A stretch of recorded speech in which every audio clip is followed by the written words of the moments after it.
Welcome, dear brothers and sisters. This is your Elliot Way Master Course Beginner Part 2.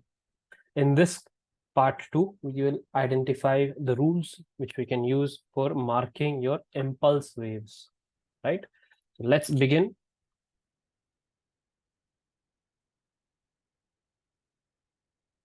Previous part, we learned what the market structure is. We have 5 up moves or 5 impulse waves. Then we have your corrective waves in the market. Right?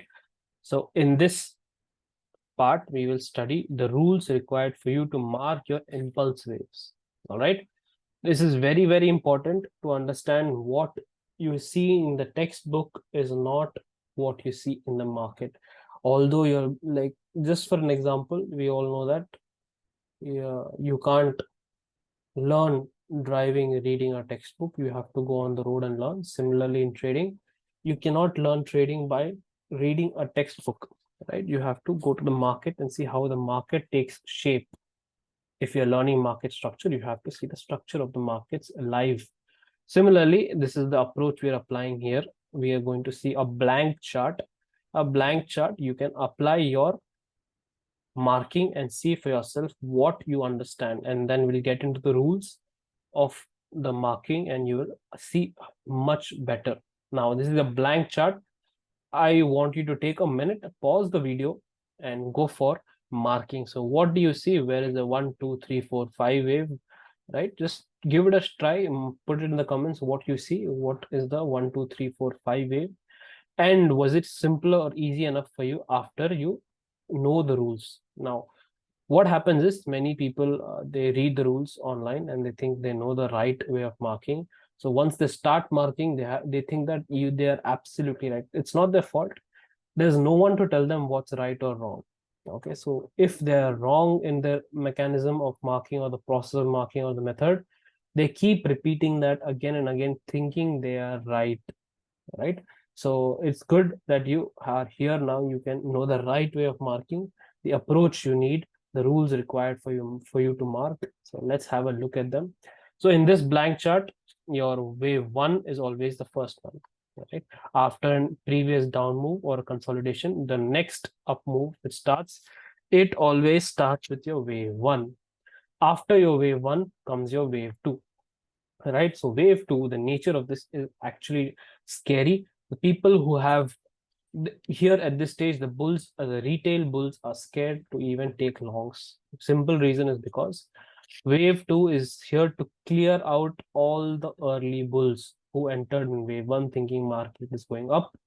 It is to clear out everyone, and it is to give hope to the shorts that yes, market is going down. Okay. So after the wave 2 is completed, what happens is a fast and furious move, which is your wave 3. You might be noticing all the sentiment all over social media some days, or some YouTube, or some YouTube your analyst or whatever, maybe Twitter or whatever. You see that the entire sentiment is down or bearish. All of a sudden you see a sharp rally in the market. Right? This is your wave 3. This is where your big boys play the game. This is your area where the hedge funds, your mutual funds, your super banks, investment banks, foreign investors, domestic investors, whatever, right? The big boys who move the market, whose money moves the market. Right?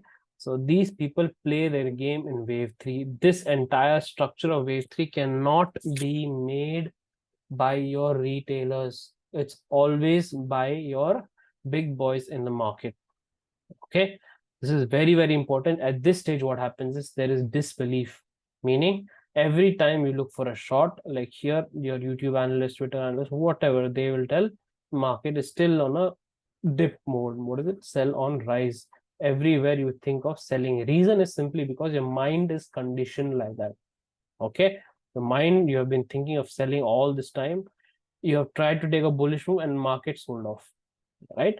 So everywhere the bulls were chopped, and right now the retailers are thinking only about shorting the market. So everywhere you short, market is gapping up and going. Everywhere you try to short again, market is gapping up. So at this stage here, finally you are convinced that yes, market is going up, and this is where the profit booking starts for the big boys. Right?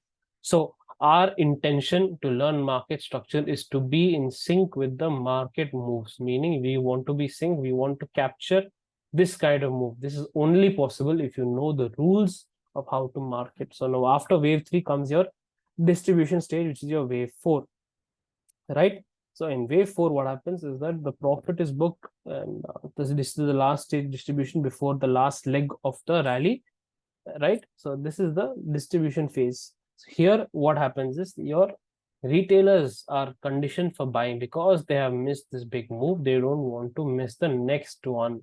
Every time they try to buy the market where it falls, right? Your Twitter analyst, your YouTube analyst, everyone are saying buy, buy, buy, buy, because market is already in a big move, right? Every dip is for you to buy. So every time you try to buy, market falls. Every time you buy, again it falls. Here again you try to buy, it fell again. Last time again you buy, again it falls. So here your mind is completely washed. Here is the most complex wave, fourth wave. This is where all the retailers lose their money, right? The fourth wave is where this happens. Next, after this, what? Right after this, you are convinced that yes, market is going down because every time you take long, it is falling. So you're convinced at this point that market is falling. But you, as a market structure student, a wave student, wave analyst, you know that this is just wave 4. There's another rally coming in the market as wave 5. This will be the last leg of the move, right? So here at this stage, you know, yes, the market is going to terminate, but the retail traders, the ones who don't know, they, what do they think? That every opportunity here is a selling opportunity because they're convinced that market is falling down every time they buy. When this kind of sharp move comes, they don't have the energy or idea, yes, I can take a long here, meaning this is a wave 5, it is going to go long. They don't know it, right? Once they are convinced, yes, the market is definitely going up because it has broken the previous swing, it has given such a big move, it is definitely going up. Everyone on news, your TV, everyone's talking about it, right? So at that moment, when they enter with bucket loads of money, that's when the final stage sets in. This is the final piece, right? The big boys, they book their profit and market starts its correction in the market. Here's a huge correction it sets, and all the retailers are stuck exactly at the top because the hype was created, right? The hype was created, the market is going up at this stage. This is where everyone is trapped, and we see a bigger fall in the market later on, right? So it's very important you know which structure is going on, which wave is going on. So it's very important you know the rules of it for marking. So wave 1, wave 3, wave 5, you already know that this is a impulse in this entire move, big trend. So in same direction trend are motive waves, your impulse waves. In the opposite direction, your corrections are your corrective waves. In this case, your wave 2 and wave 4 are corrective waves, right? So for the both cases, bearish and bullish impulses, the rules applied are the same. So what are the rules here? So the one and the most important rule is the wave 3 can never be the shortest wave, meaning among the first impulses, which is wave 1, wave 3, and wave 5, among your wave 1, your wave 3, and wave 5. Now, why do we not consider wave 2 and 4? Because they're corrective waves, they're in the opposite direction of the main trend. Okay.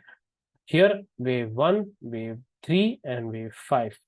Among these three waves, wave 3 can never be the shortest wave, meaning it can be the biggest wave or it can be the second biggest wave, second largest wave. But it can never be the shortest wave, meaning here, wave 1 can be the biggest, then wave 3, or wave 3 can be the biggest or wave 1. Similarly, wave 5 can be the biggest or your wave 3 can be the biggest. But among these three, wave 3 can never be the shortest, meaning if wave 1 is bigger than wave 3 and wave 5 is bigger than wave 3, your marking is wrong. This is not an impulse structure. Okay, you have marked it wrong. So you have to recheck your count again. Simple. Same applied rules for the bearish side. Wave 3 cannot be the shortest. Now, the next one. Wave 2 can never go beyond the start of wave 1. So this point here, people call it the starting point, people call it 0 point, whatever you want to call it, does not matter. Wave 2 always terminates within the range of wave 1, meaning even it can correct 90%, no problem, but it cannot go below the level of wave 1. Very important to keep in mind. Wave 2 cannot go below wave 1. It has to always terminate within the range of wave 1, right? After that, you follow your wave 3, wave 4, and wave 5. Similarly, on the bearish side, wave 2 cannot break the starting point of wave 1. It has to always terminate within the wave 1 range. Okay, so your wave 4, now the last rule here, the wave 4 rule. Wave 4 can never break inside the range of your wave 1 price, meaning it cannot touch the high here. In this case of bullish trend, it cannot touch the high of wave 1. In a bearish case, a wave 4 cannot touch the low of wave 1. Okay, very, very simple, guys. Wave 4 cannot enter the territory of wave 1. Okay, it always has to terminate before wave 1, right? So many people make mistakes in marking, so you have to understand what is the wrong way of marking first. Many people ignore these rules because they either have an audience to follow, either on YouTube, Twitter, or everything. They just blindly mark something just to create or give their audience some information to keep them entertained. But the real way of doing it is sometimes harder. Sometimes you won't know which wave is going on, so it's okay to say I am not sure. Here what happens is the incorrect way of marking. Let's have an example. Here you can see 1 2 3 4 5, and here your wave 4 is coming within the range of wave 1. So this is a wrong method of marking. Wave 4 can never break the range of wave 1. Only in one case, in case of a diagonal, that happens. We will see that in the later parts of this stage, beginner stage. You will see how to identify this rule. But in an impulse wave, this can never happen. Okay, wave 4 can never break into the range of wave 1, right?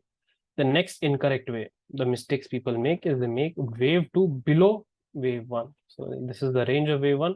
We know, as per the rule, wave 2 has to complete within the range. It cannot break below it.